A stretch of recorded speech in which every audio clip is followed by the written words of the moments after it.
Hello, my lovely students. How are you all? My name is Lavesh Agarwal and I'm your maths educator. Today we are taking class 6 mathematics chapter number 5, that is prime time, and in today's part we will be studying about co-prime numbers. Is that clear? So what we will take, we will study co-prime numbers. So co-prime numbers समझने से पहले आइए हम लोग एक game समझते हैं screen पे. Which pairs are safe? समझिएगा. Let's go back to the treasure finding game. हम लोगों ने treasure find किया था ग्रम्पी और जम्पी का. उसी गेम पे दोबारा चलते हैं. This time treasures are kept on 2 numbers. 2 number पे ट्रेजर्स रखे गए हैं. Jumpy gets the treasure only if he is able to reach both the numbers with the same jump size. मतलब 2 नंबर्स पे हम लोगों ने ट्रेजर रखे. अब ट्रेजर जंपी को कब मिलेगा? जब वो दोनों नंबर से पहुंच के उसको कलेक्ट कर लेगा. तो उसको जंप कुछ इस हिसाब से चाहिए. बट इस बार ट्विस्ट ये है क्वेश्चन में that the question is saying there is also a new rule, a jump size of 1 is not allowed. Last time हम लोगों ने 1 का जंप ले लिया था. Now the jump of 1 is not allowed. तो हम लोगों को बताना है कि जंपी कब पहुंच पाएगा. तो आइए इससे रिलेटेड कुछ क्वेश्चंस हम लोग पहले देख लेते हैं कि ट्रेजर किन 2 प्लेसेस पे रखा गया है और क्या वो दोनों नंबर सेफ है या नहीं है. So let's take the questions. First place हम लोग देख रहे हैं 15 एंड 39. 15 और 39 का हमें बताना है कि क्या ये पेयर सेफ है या नहीं है. मतलब जंपी इस तक पहुंचेगा या नहीं पहुंचेगा. तो हम लोग क्या करेंगे, we will take the factors first, उसके बाद हम कॉमन निकालेंगे. अगर 1 निकला तो हम उसको तो इग्नोर कर देंगे because we do not have to take the jump of 1. और उसके बाद अगर कोई जंप कॉमन निकल गया दैट मींस वो ट्रेजर सेफ नहीं है, अदरवाइज वो सेफ है. तो आइए 15 और 39 के हम लोग क्या करेंगे, पहले फैक्टर देख लेते हैं. तो 15 और 39 के अगर हम फैक्टर देखें तो 15 के फैक्टर्स क्या क्या हो जाएंगे, 1, 3, 5 एंड 15. क्या क्या होंगे बेटा, 1, 3, 5 एंड 15. और उसी तरीके से 39 के क्या हो जाएंगे, जल्दी बताइए factors of 39. 1, 3, 13 and 39. That is 1, 3, 13 and 39. Now what we have to see कि हम लोग इसमें कॉमन क्या आ रहा है बेटा. कॉमन हम लोग देखेंगे सर इसमें कॉमन आ रहा है 1 और 3. तो 1 तो हम लोगों को नहीं लेना है जंप, बट उसके बाद 3 का जंप भी अगर जंपी लेता है तो जंपी 15 और 39 दोनों पे इजीली रीच करेगा. और अगर वो वहां पे पहुंच गया तो treasure is not safe. This means we can say कि this pair is not safe because जंपी दोनों जगह के क्या ले लेगा, ट्रेजर कलेक्ट कर लेगा. आ गई बात समझ में, ये वाला पार्ट क्लियर है. आइए सेकंड पार्ट समझते हैं. सेकंड पार्ट में समझिए अब क्या लिखा गया है. सेकंड पार्ट में लिखा गया है कि 4 एंड 15 आपको चेक करना है. नाउ अगेन हम लोग क्या करेंगे, 4 और 15 के हम लोग फैक्टर लिखेंगे पहले. 4 एंड 15 के फैक्टर जल्दी बताएं क्या होता है. 4 का फैक्टर क्या होता है, 1, 2 एंड 4. Very good. सो 1, 2 और 4 हम लोग ले लेंगे. अब 15 का फैक्टर बताइए. 15 का बहुत इजी है, 1, 3, 5 एंड 15. 1, 3, 5 एंड 15. अब देखिए इसमें कॉमन अगर हम लोग निकालते हैं, if you will take out the common factor among them, तो 1 कॉमन आ रहा है एक तो, ठीक है. उसके बाद 2 और 4 कुछ भी कॉमन नहीं है, और 1 का जंप तो हम लोगों को रूल में मना ही कर दिया that Jumpy will not take the jump of 1. That means this pair is safe because Jumpy जो है 4 और 15 पे अगर हम लोग ट्रेजर रखते हैं तो वो दोनों जगह से बिल्कुल भी ट्रेजर कलेक्ट नहीं कर पाएगा. सो दिस जंप या फिर this pair is completely safe. आ गई बात समझ में. नेक्स्ट क्वेश्चन पे चलते हैं. एक हमने पेयर लिया 18 एंड 29. तो 18 के फैक्टर लिखेंगे, 29 के फैक्टर लिखेंगे और उसमें हम लोग कॉमन चेक करेंगे. यस और नो. तो आइए 18 के फैक्टर क्या होते हैं, 2 होता है, 1 होता है, 2 होता है और 3 होता है. हाँ या ना, 1, 2 और कौन सा होगा, 3, 6. Very good. 9 and 18. Very good. ये हमारे क्या हो गए, 18 के फैक्टर हो गए. That is 1, 2, 3, 9 and 18. क्लियर है. 29 के फैक्टर क्या होंगे, तो 29 के फैक्टर होंगे, हमें पता है सर अभी अभी हम लोगों ने पढ़ा था कि 29 तो एक प्राइम नंबर है. Very good. तो वो 1 और itself, it will be divided from 1 and itself.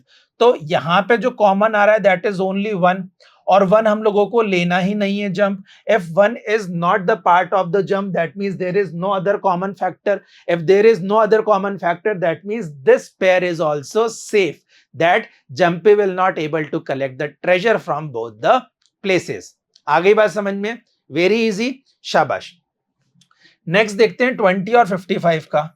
20 and 55 का हम लोग क्या करेंगे, 20 और 55 का हम लोग फैक्टर करेंगे पहले। तो 20 के फैक्टर क्या होते हैं जल्दी बताइए। 1 2 5 20, 1 2, वेरी गुड, 5 एंड 20। क्या और कोई इसका फैक्टर होता है जल्दी बताइए, क्या 20 का और कोई फैक्टर है? 10 है क्या? तो फिर बोलिए ना।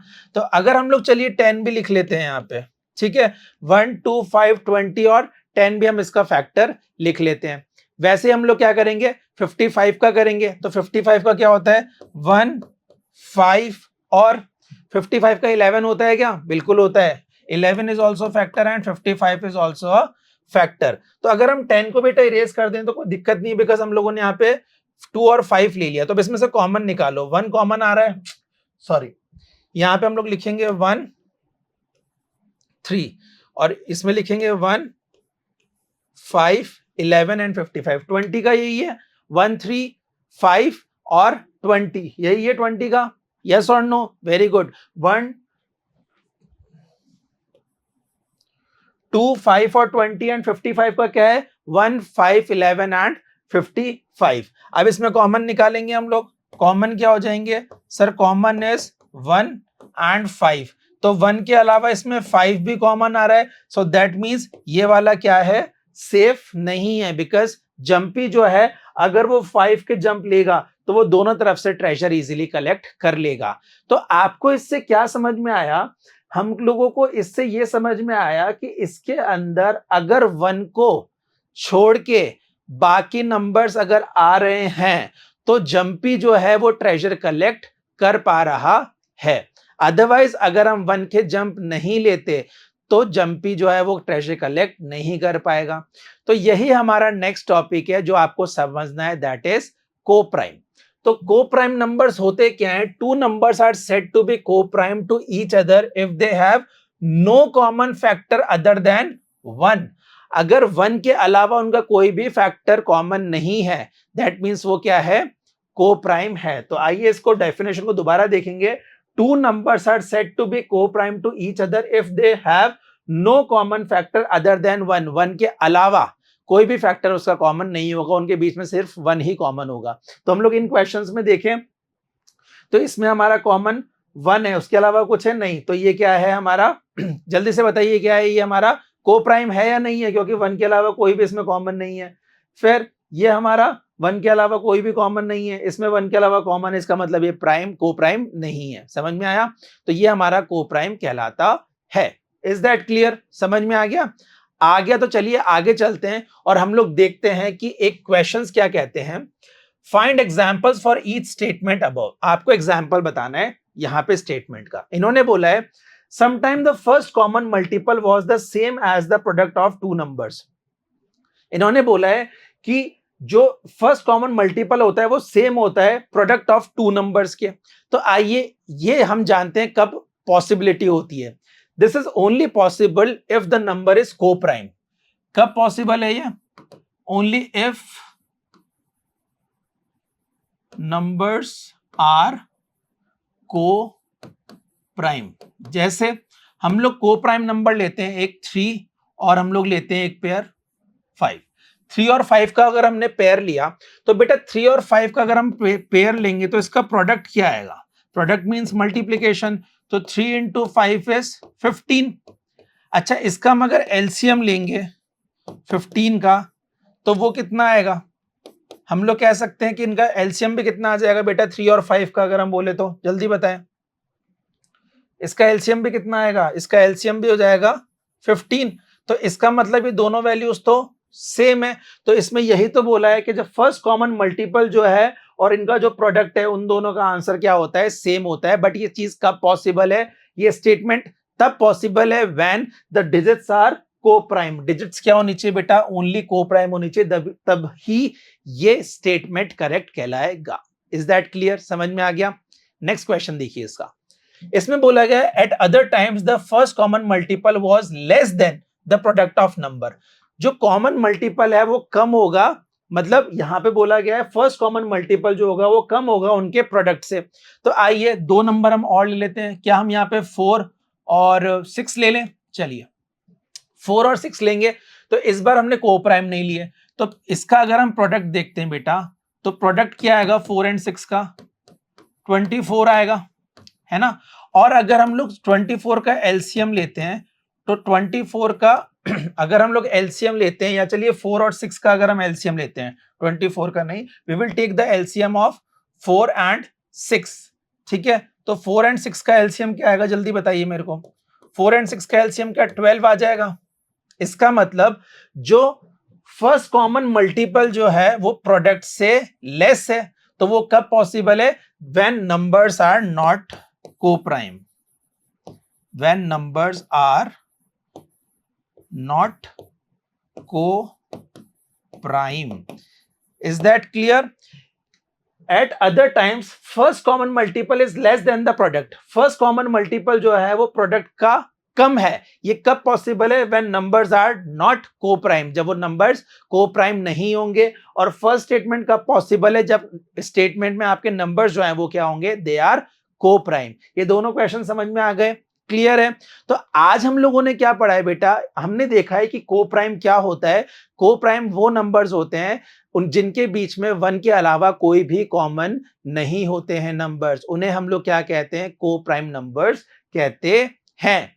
Is that clear? I hope you have understood what is co-prime. If yes, then let's move forward and take an assessment.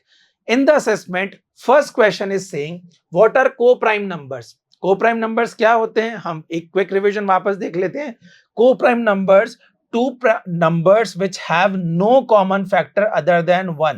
1 के अलावा उनका कोई भी अगर कॉमन फैक्टर नहीं होगा तो वो को-प्राइम नंबर्स कहलाएंगे। दैट इज, अगर आप एग्जांपल लिखना चाहते हैं तो आप लिख लीजिए 3, 5 ऐसा नंबर हो गया, ठीक है, जो कि क्या है, को-प्राइम है, बिकॉज इन दोनों के बीच में 1 के अलावा कभी भी कोई और नंबर कॉमन नहीं आएगा। Is that clear? समझ में आ गई बात? एक क्वेश्चन करें और let's take the second question. Are the given number coprime? 18 and 35 coprime है या नहीं है? तो आइए चेक कर लेते हैं फटाफट से। 18 के होते हैं 1, 2, 3 और 3, ठीक है। 35 का होगा 1, 5 और 7। तो इसमें कॉमन फैक्टर क्या है, इनके पास 1 है, 5 नहीं है, 3 नहीं है, 7 नहीं है। तो कॉमन फैक्टर क्या हुआ, 1। तो 18 एंड 35 को-प्राइम नंबर है क्योंकि इनका फैक्टर 1 है और 1 के अलावा कोई भी और नंबर इनका नहीं है। Is that clear? समझ में आ गई ये बात? एक और ट्राई कर लें, आइए इसका बी पार्ट लेते हैं। Question is saying 15 and 37 co-prime है या नहीं है, चेक करना है। तो आइए चेक कर लेते हैं 15 और 37 को-प्राइम है या नहीं है। 15 के हमने फैक्टर किया 1, 3, 5, 37 की किया 1 और 37। कॉमन फैक्टर इसमें क्या है, दोनों में एक 1 है, फिर 3 नहीं है, 5 नहीं है, 37 नहीं है, मतलब कॉमन फैक्टर सिर्फ 1 है। And if 1 is the common factor and no other value is a common factor, that means we can say 15 and 37 are co-prime, क्योंकि इनमें सिर्फ 1 ही जो है वो कॉमन है, उसके अलावा कोई भी वैल्यू इसमें कॉमन फैक्टर में नहीं आ रही है। आगे बात समझ में? So this is all for today. Let's meet in another video. Till then, take care. Goodbye.